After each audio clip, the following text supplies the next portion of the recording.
Today we're going to talk about the pros and cons of doing a short-term rental versus long-term rental. We talked about how expensive it is to live in the Bay Area, and sometimes many of my buyer clients were like, oh my gosh, the monthly payment seems so much higher than what we're paying in rent. House hacking has become increasingly popular ways to subsidize your monthly payment. It significantly brings down your mortgage payment, and having your tenant to help you with insurance and property tax is not a bad thing. I've created many videos about that, and today I want to talk to you about my personal experience managing long-term tenants versus short-term tenants. I live in a property that I have successfully converted into a triplex. So I live in the front portion in the main house, and then in the back of the property there are two separate units for rent. I've had the two separate units rented to long-term tenants for 2 years. You know, the relationship worked out beautifully. They pay me rent on time. Just a few months ago, one of the two tenants moved. So her unit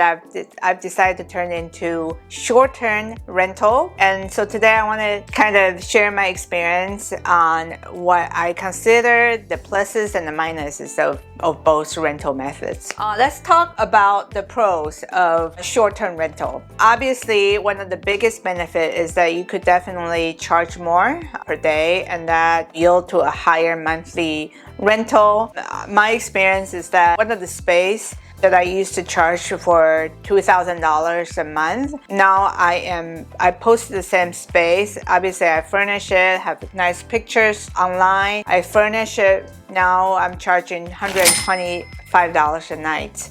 I don't always get full occupancy every day of the month. However, I'm averaging about 70% of the time I will have a renter there. So overall, I am getting a higher rent at the end of the month doing short-term rental versus long-term rental. I did the math. Instead of $2,000 a month from short-term renters on Airbnb and VRBO, which is currently the two platforms I had the studio rented out for $125, I'm generating about $2,600 a month to $2,700 a month, depending on the level of booking. So I am getting about 30 to 40% more rent doing short-term rental. I've heard people double their rent doing short-term rental. So it all depends on the space and depending on how much you charge. My approach, because I am a new listing, I wanted to make sure my rate is competitive. Obviously, as I build reviews, I'm able to charge more per day and then build the rent roll up. The other pros for short-term rental is the flexibility. Well, obviously, I have to place furniture, bed with linen, with sofa, with a fully equipped kitchen. Family member or relative come into town, I could just use it as the owner space. So I have that flexibility of deciding when I want to rent it out and when I want to keep it for my personal use. So that's another great benefit. Number 3 pro is that there's no long-term commitment. Usually, you know, if you are having tenants that you don't get along with, there's some process, some getting along period. But for short-term renters, they are leaving. They come and go. My average length of time is somewhere between 3 days to 7 days. So there is the end of the tendency, and most of the time you don't even see them. So very little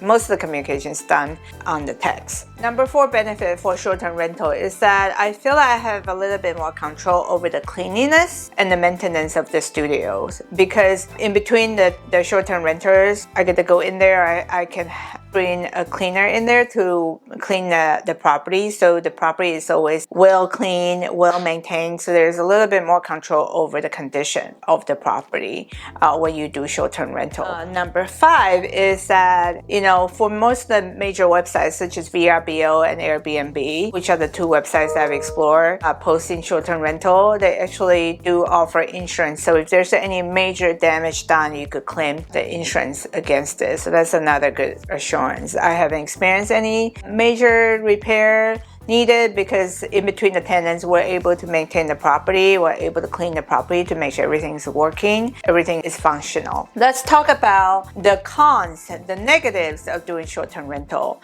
Number 1, obviously, is that there's a lot more management involved. My experience is that there's a lot of front end set up. You gotta make sure all explanation is in place, when people come across your listing, all the frequently asked questions were already addressed, like how far is it from the airport, are there grocery stores around, where are the places to eat, those type of things. You want to set it up and have them already answered, so you don't have to do it every time. And there are platforms where you could do automatic schedule message, such as check-in instruction, check-out instruction. Those could be automatically sent out to your short-term tenants through those platforms. But overall, there is definitely a lot more communication. There's a lot more management because you're dealing with a new group of people every time there's someone. A little bit more time investment on your side. Number two is that obviously short-term renters are looking for furnished places. So there's a front-end investment, not only on time, but also in placing durable furnitures. For me, I furnished the 426 square feet studio space with a queen-size bed, 2 nightstands, night lights, a couch, and TV stand, and a bookshelf, and a small dining table and chairs, as well as a fully equipped kitchen. So altogether, my front-end investment is about $2,500 to purchase those items. I'm seeing the return on that in a couple months, but there is the front-end investment when you first get into it. Number three, negatives, is that you pay for utilities. When you have long-term tenants, you could have them pick up some utility bills or have them split your utility bills. And then in the case that they have their own meter, they could be totally independent to pay for their own gas, electric, internet. Sometimes water and garbage can be split with your tenants as well. But when it comes to short-term rental, you are responsible for all of those utility bills. So you do have to take into consideration on how that impacts the overall bottom line. 4, I call it a con, but it's really a way to kind of manage what's required, is that you do need a local service team that's available to turn the property around. You need a cleaner that could come in between the guests. I've had situations where one group of guests check out in the morning and then another group is coming in the afternoon. So you have a window of 5 hours to have the place professionally clean and ready for the next group. So you definitely need to have a good service team that are ready to do that. That's another negative of short-term rental over long-term. So those are the high-level pros and cons. I hope those are helpful to you when you're deciding on whether you want to turn your long-term rental into short-term or vice versa. But overall, if you just want long-term rental and long-term renter and not have to worry about those management, then I say that we are still in a very robust rental market. Most of the properties will rent very easily here in the Bay Area. So if you do own properties and are thinking about renting it out, I don't think you will have any problem getting tenants. Okay, now you hear about the pros and cons of short-term rentals. Watch this video right here on how I converted my 2-car garage into a cottage.